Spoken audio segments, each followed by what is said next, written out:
Olá! Hoje a gente vai mergulhar numa história daquelas. A história de como um músico genial conseguiu dar a sua última aula, sua lição final, 7 anos depois de falecer. Pois é, vamos conhecer o legado impressionante de um mestre da bateria brasileira, Dom Lula Nascimento. Essa pergunta é o ponto de partida. Como é que pode uma única obra, lançada depois da vida, acabar redefinindo toda a carreira de um artista? E mais, como ela se torna a sua lição mais importante e duradoura? Bem, tudo começa aqui, com o lançamento do disco O Método, o primeiríssimo e único álbum solo dele. E o detalhe mais maluco de tudo isso, o álbum foi lançado em 2024, 7 anos depois que Dom Lula nos deixou, lá em 2017. E olha, O Método não é um disco qualquer, a estrutura dele já diz tudo. Cada música é um exercício num compasso diferente, sabe? Começa no 2x4, que é mais simples, e vai até o super complexo 12x8. Isso aqui é, na prática, um manual de estudo. É um guia para qualquer baterista que queira realmente dominar o ritmo. E essa estrutura, toda pensada para ensinar, não foi por acaso, claro. Ela revela a alma do projeto, a verdadeira intenção por trás desse álbum, que é, de fato, a lição final de um grande mestre.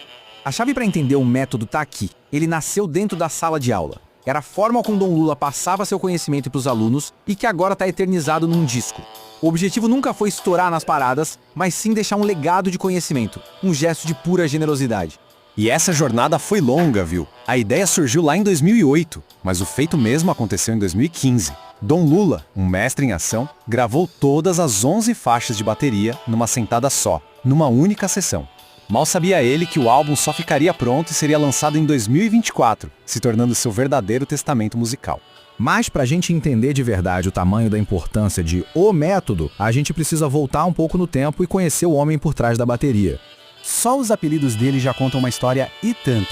Ele era o Pérola Negra, o Baquetas de Ouro e o apelido Dom, com N no final, foi dado para significar o nobre, sabe? Cada nome desses era um reflexo do respeito gigantesco que ele tinha na cena musical brasileira.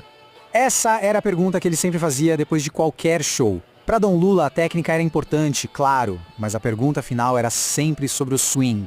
A alma, o balanço, aquilo que faz a música pulsar de verdade. Essa busca era a filosofia de vida musical dele. E ele era uma figuraça, inesquecível. Quem conviveu com ele sempre fala da gargalhada contagiante, daquela risada alta e do seu grito de aprovação máxima, "Mas rapá!" Era o selo de qualidade dele quando o músico realmente arrebentava. Mas o talento de Dom Lula era grande demais para ficar só no Brasil. Ele era, sem dúvida, um músico de calibre mundial. A trajetória internacional dele é simplesmente impressionante.